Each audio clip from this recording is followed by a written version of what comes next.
shaking, and she ran out of the range. Well, my daughter ran out after her, and after about 10 to 15 minutes, brought her back in. And she actually ended up having a fantastic time.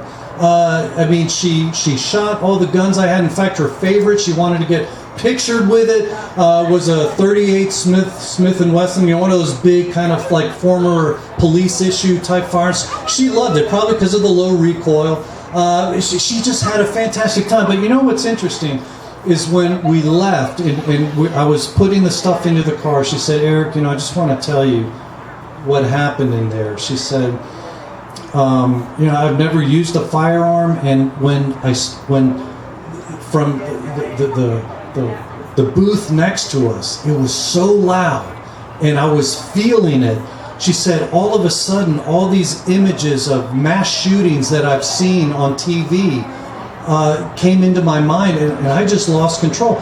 And I sat there listening to her, and I was like, it's like I'm listening to somebody who's dealing with PTSD, and yet she's never personally been affected by a fire. This is the control that and the influence, the negative influence that the mainstream media has had. They have conditioned people like Pavlov's dogs, where, you know, they just all of a sudden will break down crying, and, you know, oh, this has to be wrong, this has to be evil. But you know what?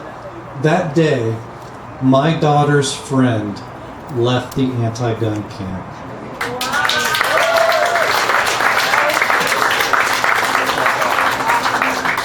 She stopped being scared of guns. But here's the point I want to make to you. It wasn't because she saw a pro-gun YouTube video, and we need those. It wasn't because she read a GOA alert or newsletter, and we need those. It's because a friend took the time to invest in her. You know, for Lily, who I was talking about earlier, a former Chinese communist, it was an American student who shared the words from the Declaration of Independence. See, we all have a role to play, and we all have to look for those opportunities, and it's going to cost us some time, effort, and maybe even cost us money. And so, of course, I certainly invite those of you who aren't GOA members to join up with GOA, join the 2 million plus activists and members who are very active. I mean, that's one way, among others, that you can make a difference. But in regard to affecting our own sphere of influence, this is very important. This is something my wife and I have taken very seriously. I have 10 kids. We have a lot of kids. None of them are adopted, and there were no twins. We did it the old-fashioned way. All right? But here's the thing. They are all 100% pro-gun.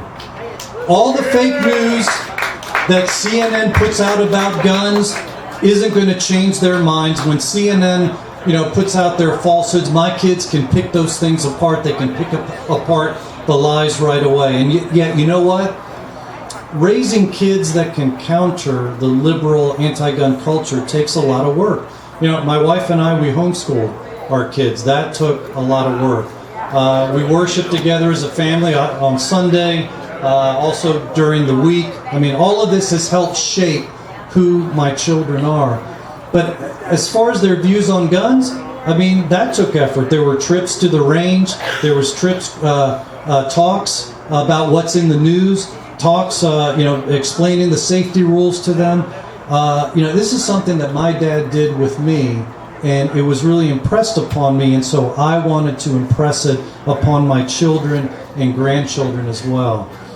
But here's the thing, raising CNN-proof kids, if you want to call it that, or CNN-proof grandkids, that is an absolute must. And you guys will have much greater influence than CNN has.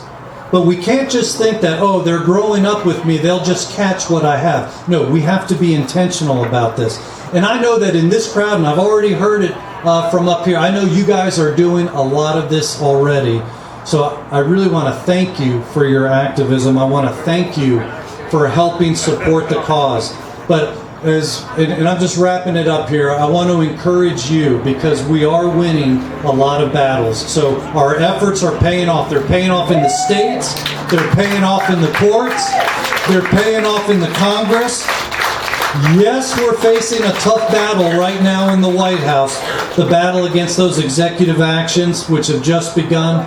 But you know what? There's still many paths to victory, so don't be discouraged. Even if it takes a few months or years, these things can be brought down. So look, we are all in this together. Let's stay vigilant and get even more people engaged in this fight. So thank you so much. Thank you for being here. Come visit us at the GOA table. Thank you, everybody.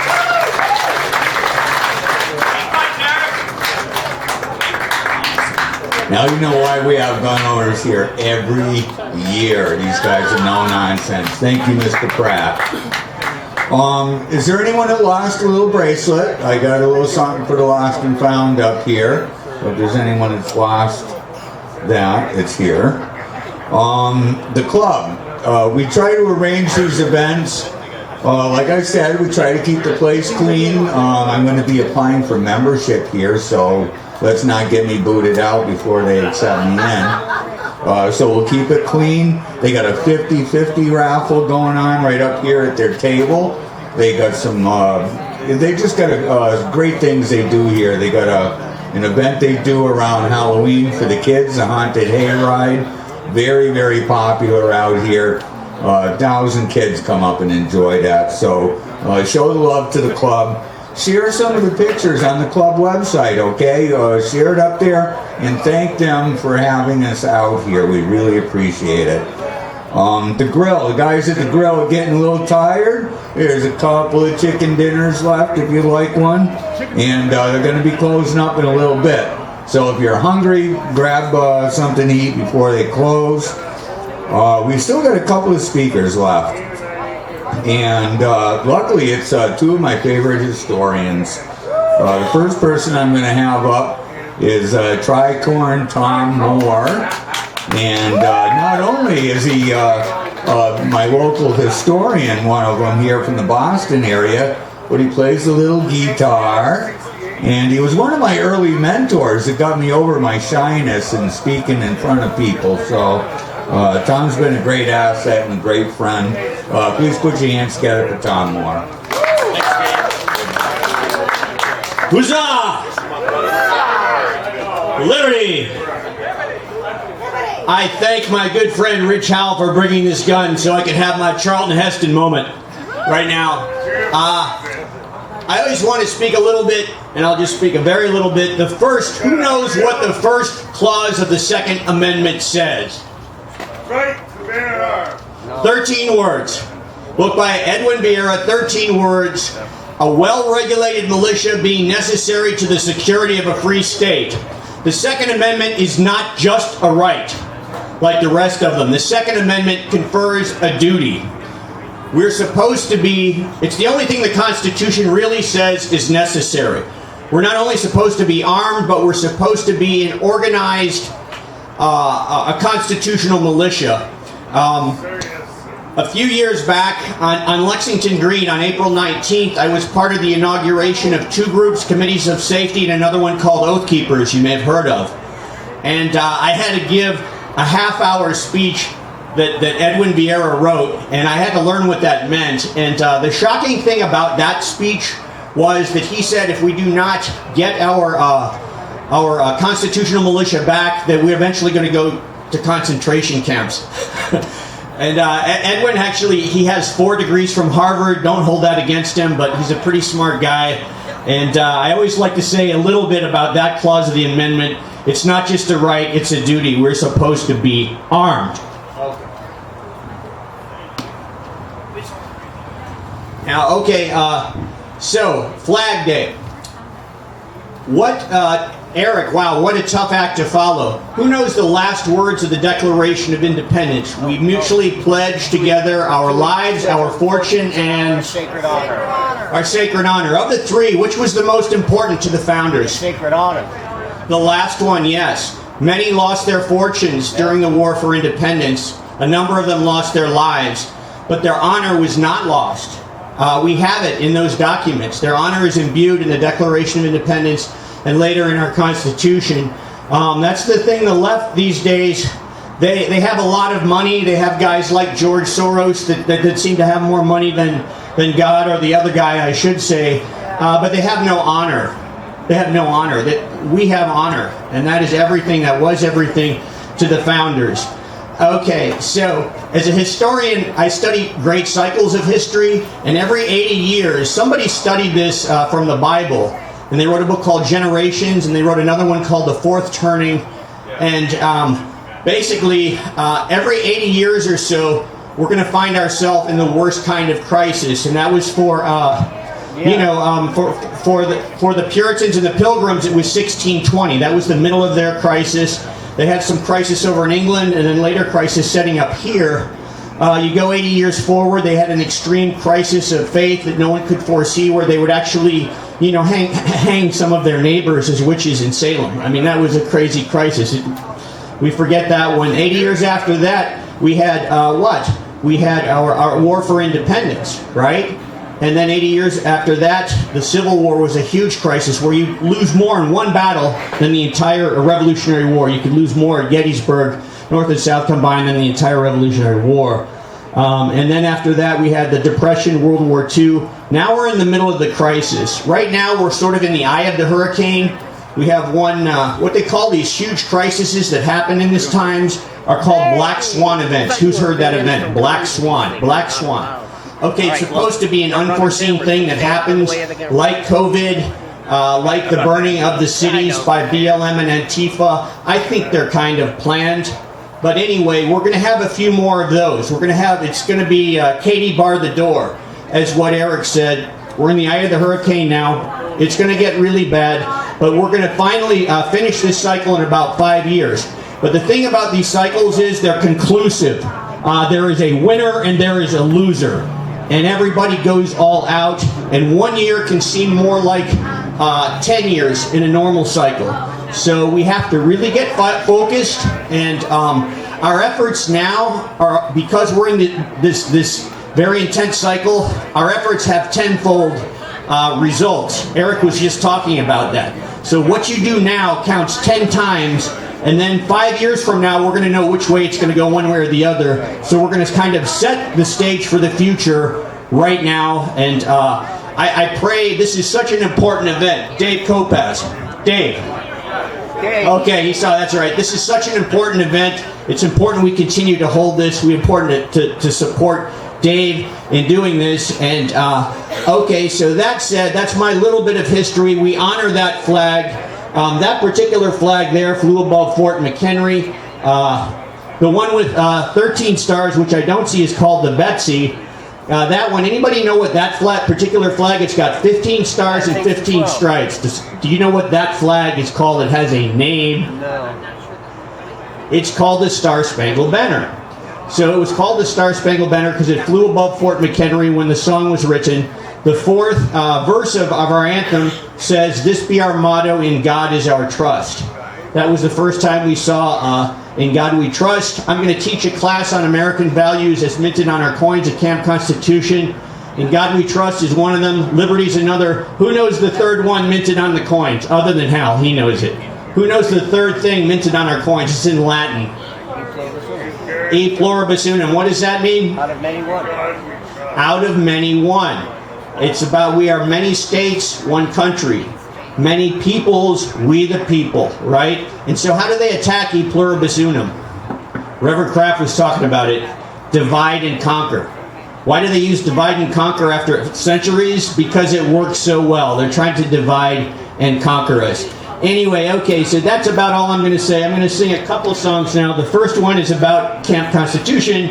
Hal forgot to mention the website, campconstitution.net. I think you'll remember it after this song. So, all right. And we have pamphlets. Even if you don't come up for the week, you can just come up for the day for free just to show what it's all about. We are filling up right now. Okay. You're good. There you go. Yeah. Yeah. Okay, one up, one down. So.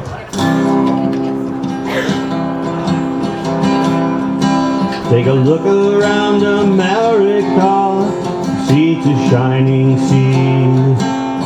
Ask where are we going, this land here of the free. Were we there And who are we now? What is our true identity? Can be found in a sacred document we really need to keep. CampConstitution.net. It's a place you won't forget, where a young man and young lady become patriots and patriots. There's a difference. CampConstitution.net. We always tell the truth, you bet. So if the climate should change, don't forget your umbrella, man, so you won't get wet.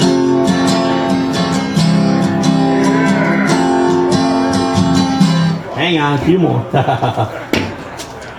CampConstitution.net. We don't give up, we never quit. When it comes to God and country, we take a stand, we do not sit. CampConstitution.net. Does the truth make you upset? Of where America is going if we do nothing about it? American! Okay, so after I say all these, I want you to say, we say huzzah. Because that's what we say at Camp Constitution. See if we get a rhythm here.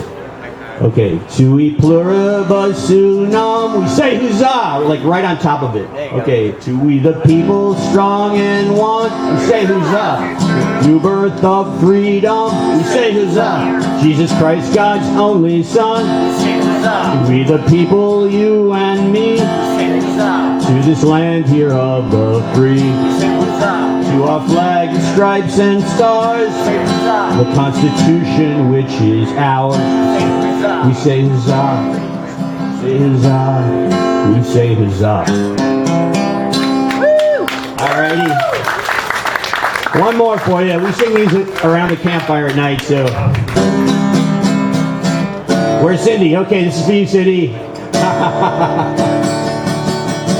I've done so much volunteering. The only time I ever got paid was a few years back when Cindy gave out the jugs of maple syrup. I saved that. It's on my fridge.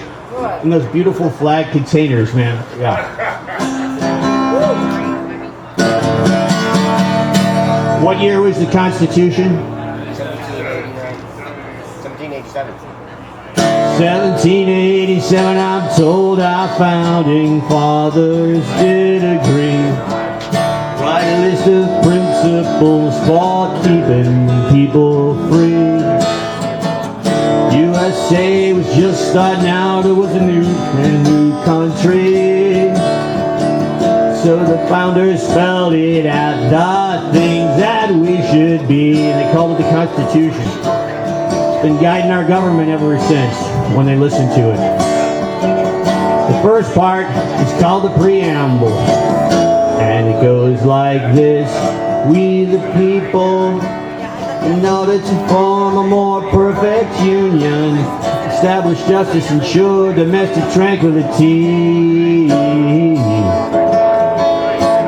provide for the common defense, promote the general welfare, and secure the blessings of liberty, to ourselves and our posterity, to ordain and establish this Constitution for the United States of America. 1787, I'm told our founding fathers all sat down, wrote a list of principles that known the world around. USA was just starting out, it was a bold brand new country.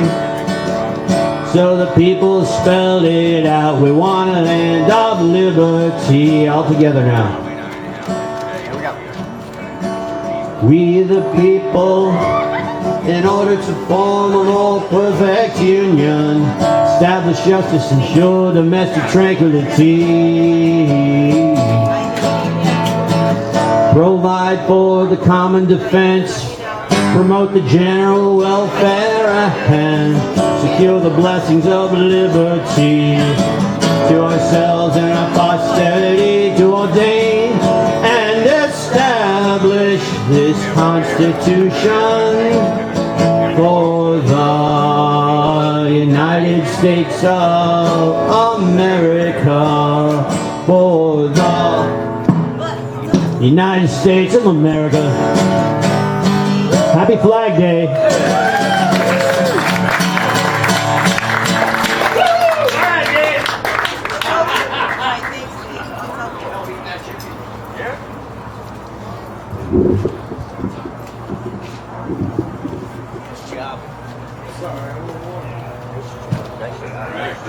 Thank you, Tom. Where's John Costa? Come on up here, man. This is the fun time. This year, one of our raffle items that Mr. Costa brought up, and I wanted to give him some time to speak too. Two things. Tell us about the gun, and also, John's another one of those businesses that refuse to close. Guns are essential, aren't they? Yes, they are. Tell us about this wonderful raffle item. Well, this is the Traditions black powder rifle in 50 caliber. It has the new fire and ignition, which is takes the 209. I'm kind of short. Takes the 209 shotgun primer, which means you could burn just about any kind of black powder or substitute powder in it, because 209 powders are infallible. They really will set the gun off. So it's a pretty nice hunting gun for the black powder season, or for anyone who'd like to just compete with the gun. It requires no license to own except when you load it. You load this gun, you need at least an FID card. That's the way good old Massachusetts works. Aren't you happy about that? So anyways, it takes the 50 caliber sabot bullet, which is a 45 caliber bullet into a 50 caliber sabot sleeve, which protects the bullet from the rifling, and it's very quite accurate rifle. I sell a lot of these at my shop, especially during the black powder deer season. That's about it with the gun. $10 right over here for the raffle table. Tell the folks a little bit about what happened with you and they tried to shut down. You understood the Constitution a little bit better than Charlie Baker, that retard. You mean Charlie Faker? Charlie Faker. So what did you do when you heard about that mandate? I told my wife, we're not closing. My wife says, what? I said, we're not closing. They have no right whatsoever to tell us that we have to close. The Constitution has nothing in there that says we have to do what the governor says in the case of an emergency. It doesn't change. It remains the same. Yet everybody and their uncle put their tails between their legs and went under a rock and didn't dare show their face to the government. So, when they heard that, they sent their finest law enforcement officer, Moron Healy. She sent me an email saying that I was going to get fined $300 a day for every single day that I did not comply with the order. I says, let me know how that works out for you. So then they tried another tactic. They send the Board of Health to my store from the town of Middleborough. He knocked on my door, hit me with the cease and desist order. I looked at it like this. Cease and desist order. Well, here you go. There you go, you can have it right back. So I wiped my butt with it and I handed it back to him and I says, here, take it back to your cronies and get the hell off my property now. And that's when all kinds of radio producers, he shows up, Diana Plus, Charlie Cook, and riding shotgun with Charlie Cook, which I gave one famous little remark about him and Moron Healy. He said to me, okay, John, on the first day of the pandemic, the governor said everything was all right. You could open your shop. But on the very next day, he ordered all the shops to close. And he says, how's that? That's because Moron Healy got in touch with him and told him that for the safety of everybody, we should have all the gun shops closed. So he says, what do you think of that? He says, well, I only one thing. Moron Healy has her arm so far up, Charlie lied, fake as ass, that she actually moves his lips. Well, Charlie almost went off the road, but that's okay. So that's the thing. And when the news got around that I wasn't closing, I was getting customers from all over the state of Massachusetts, which was kind of beneficial. I kind of wish it was still going on, to be truthful with you. So that was it. Amen. Exactly what we need. Thank you very much, Don. You're welcome. And we got to have people that are just not going to tolerate this. Who does our government think they are to decide what is essential and what isn't? It has gotten completely carried away. $10 is all it costs for a shot here at winning this. It's a 50 caliber black powder gun. Love these things. You throw them right in the bathtub and wash the things up. All the composite stock, we love it. How about the shower? There it is. The other gun, Deltec, that's up there. We're still selling tickets for that. We got to sell a few more. Really, really nice firearm. I think you'll like that. Not only is it very compact, but the reviews I've seen is actually remarkably accurate. Very accurate shooting gun. The chances for that are only $25. My good friend Tiffany's up here at the table running that right now. Please check it out before you go. I've got some names here. I am looking for the Mama Bears. We're intent on setting up and organizing 2A women. Now we've got a bunch that have expressed interest that weren't able to make it today. I've been trying to make the rounds. Some other volunteers have been making the rounds. If there's any females, all right, this is for the girls only, that would like to be added to the list, we would really like to have you on here, teamed up with Jared Yanis of Guns and Gadgets, teamed up with Chris Pinto of Mass Gun Rights, teamed up with the 2A attorney Andrew Kuchar. All right, and Jim Wallace, we weren't able to, wasn't able to make it today. Keep Jim in your prayers if you would. He's having some health issues. He's on the mend, but we want to have him back. So, Jim Wallace, we need all of these people to come together and help the women really kick off this organization.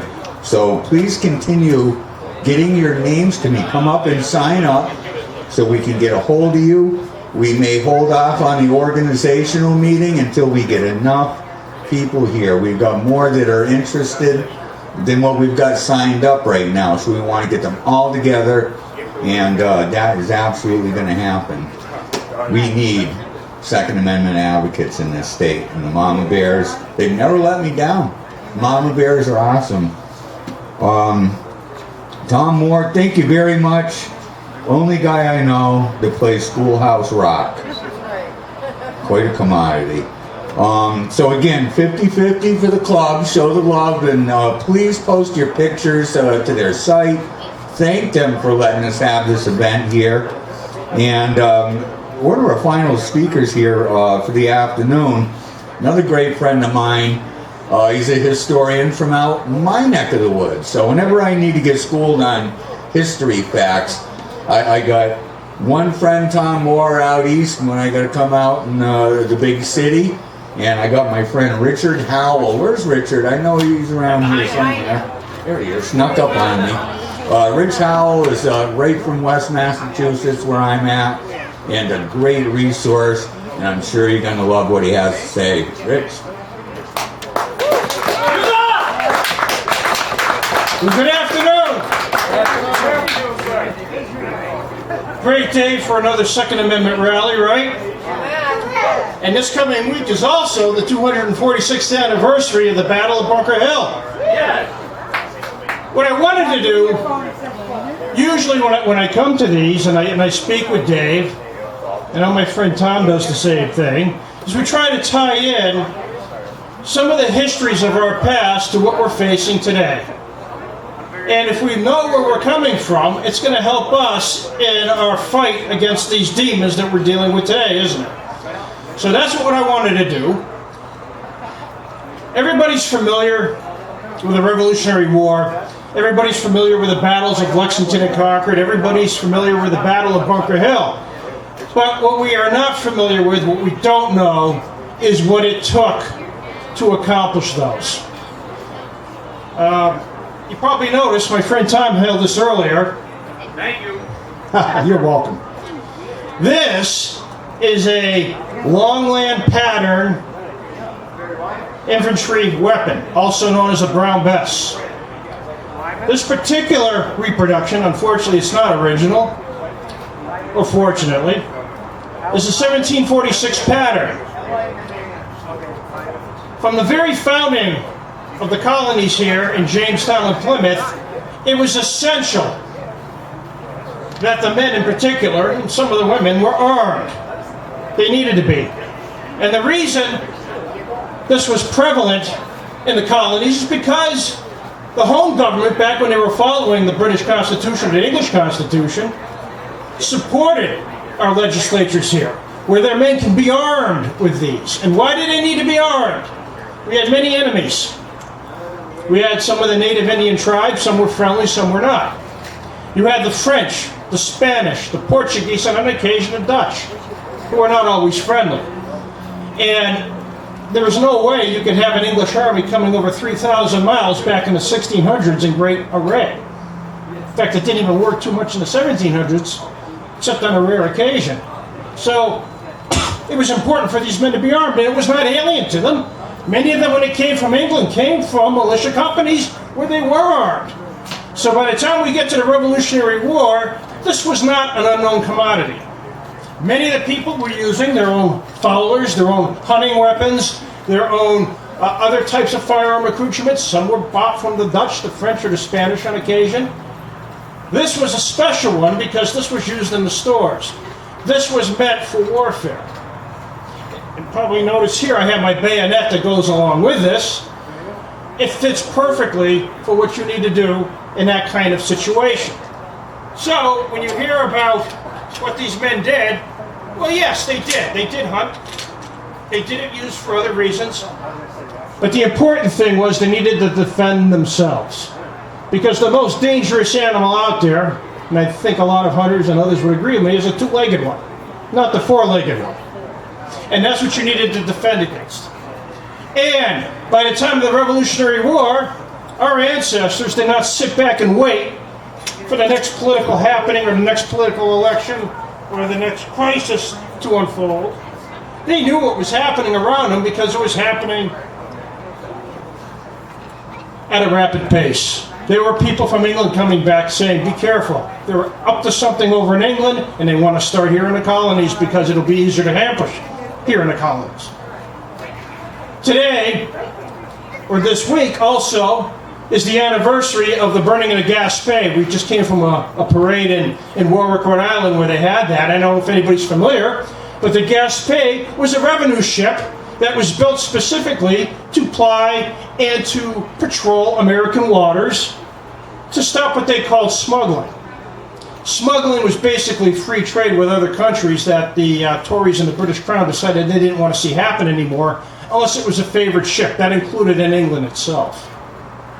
Now, what this ship did, instead of just merely inspecting, they would seize, they would take, they would arrest, and sometimes physically assault some of the crew members on these ships.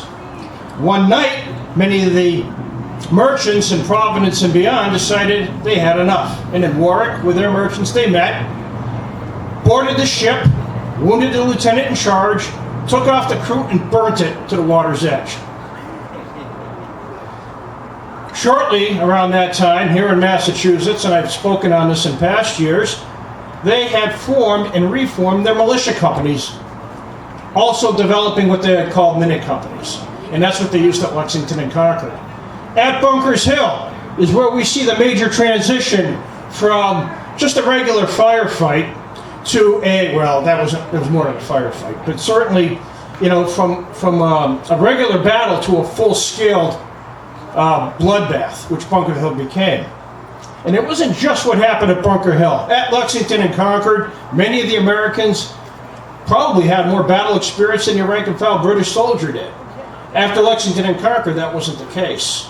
At Bunker's Hill, they fortified a hill, and in the ensuing battle, they cost the British roughly 50% casualties in killed and wounded. They had to yield the hill because they ran out of ammunition. It's another lesson, I guess, for us to learn. A few other things that happened. But the miracle of Bunker Hill wasn't just that. It's what happened between Lexington and Bunker's Hill.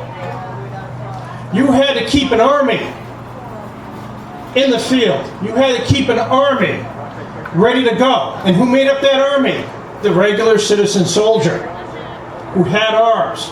And if you did not have your own, you were given these. And in many cases, they were issued these from the company stocks or the town stocks that the Crown forces were trying to get a hold of. One man who was instrumental in creating that first American army and keeping it in the field, because we had not just men from all over New England, but you had men from all over the 13 colonies coming in at that point. They weren't all going to be here for Bunker's Hill, but they were on their way. And the man who was largely responsible for that was a man who really had the whole things down in Massachusetts, while all the primary patriots at that point, with the exception of a few, were in Philadelphia with the Continental Congress. And his name was Joseph Warren. God bless. One interesting thing about Joseph Warren, he was a doctor. We've talked about him here in the past as well. And he was also an early Sons of Liberty and an early American patriot. He was physically in the Battle of Lexington and Concord trying to help direct the battle himself, although he had never been in battle before. He almost was killed there, but fortunately was not. It was up to him when both Samuel and John Adams, Robert Treat Paine, men such as that, were down in Philadelphia, Elbridge Gerry and those men. He's the one that had to hold things together. So he and his friend Paul Revere, who worked really well together, Revere was somewhat of a dentist at that time, and when Revere had the smallpox, Warren had cured him of it, treated him for it, and when Warren needed to have his teeth set, Revere acted as his dentist. So those men worked extremely well together, and they would continue to do so. But it was thanks to Warren that army stayed in the field. In fact, to this day, if you travel up and down the East Coast and even beyond the East Coast, you'll see these Warrens. 95% of them are named after him. And they have Warren societies in different parts of the country. And it's because of the example he set. What happened with Joseph Warren was on the day of that particular battle, they knew they were going to fortify those heights in Charlestown, and he offered to go down. Because there was a state major general commission waiting for him, hadn't been confirmed yet, they wanted to turn the forces over to him as the senior, not only military leader at that point, but a political leader. And he said no. He said, you gentlemen, which at that point was William Prescott and then General Putnam, Israel Putnam, they had the experience and they should have been in charge, and they had been. But the British had assaulted twice and they were beaten back twice. They didn't want to make that third assault. Lord Howe literally had to take his troops, strip them off of their regimentals. His officers were begging him not to make that third charge. It was going to be a useless waste of time. Unbeknownst to Howe and the British troops, however, the Americans were running out of ammunition. He thought he had to make one more charge. Incredibly enough, those men were almost indistinguishable from the Americans on the other side of the forts and the redoubts. That third charge, they did take the hill, but at great cost, tremendous cost. One of the stories that we hear, there were two men that were the last to leave that redoubt. I don't know if you've ever been up to the redoubt of Bunker's Hill, what they call Breed's Hill today. It's another story. But you'll see the outlines of the redoubt still there that have been rebuilt. The two last men to leave were William Prescott and Joseph Warren, as they were beating back those attacks. And then they had to retreat very quickly. William Prescott fortunately made it. Joseph Warren did not. He was shot in the head as he retreated. Body identified a year later. Yeah, well, he was one. What had happened was they identified him because of the dental work that Paul Revere had done. His brother was also a physician and later served in the Continental Army, and he was able to help identify him as well, although he had been mistreated beyond recognition in the body after a year had been tremendously decomposed. But they found him. And that was an example, because after Bunker's Hill, the British never again ventured outside of the confines of Boston. They never were able to. Not only did they lose 50% casualties, but between that, Lexington, and Concord, they lost about a third of their entire force, immobilized. Men would die for weeks after. Their families were there. They would hear the squeaks and the shrieks of the British soldiers as they lay dying for weeks after that battle. What it took, ladies and gentlemen, was a determined populace. That's what we have to work on today. Oh yeah, we know what the problems are. I think we've diagnosed them at this point. If we haven't, not very good for us, but I think we have. We had a different populace at that point, and it was because they knew what they needed to do. They were trained to do what they needed to do. Our ancestors were able to defend themselves. We have to do the same thing. We get ourselves right, we're going to get our country right. You know? They relied on that, and they relied on a firm belief in God Almighty, and we can't forget that one either. So, with that, I'd like to say thank you, and let's hope for another successful event today and many years to come.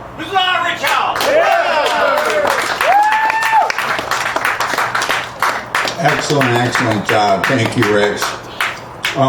Boy, we're winding down here. We're getting down to the end of the afternoon. There's a little bit of food I left. They might be cleaning up the grill, so if you're still hungry, you're going to run over there and grab that soon. Show the love to the vendors.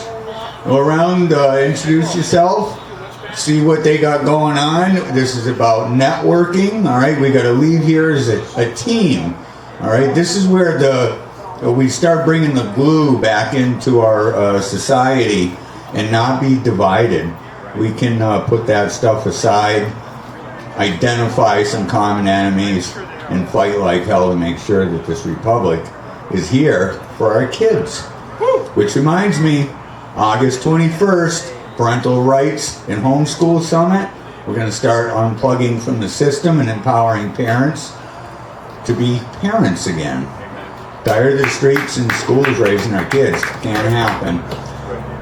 Faith and Freedom, Massachusetts. They're here today. I want to give a shout out to them. Their organization is tasked with inspiring and empowering the men of faith today. The churches. We want them to get up and speak without reservation. And that's what this organization does. We have the president here tonight and the vice president, my beautiful wife. And I want to thank those spouses out there. Those of us that are activists and get out there and mix it up and do this kind of stuff, you know, it's because we got people at home that support us. And I appreciate my wife letting me do this, and all of us that get out there and take time away from our lives and even our families sometimes to fight for a greater cause. I want to make sure to thank the spouses too and the families, as they really help make this stuff happen.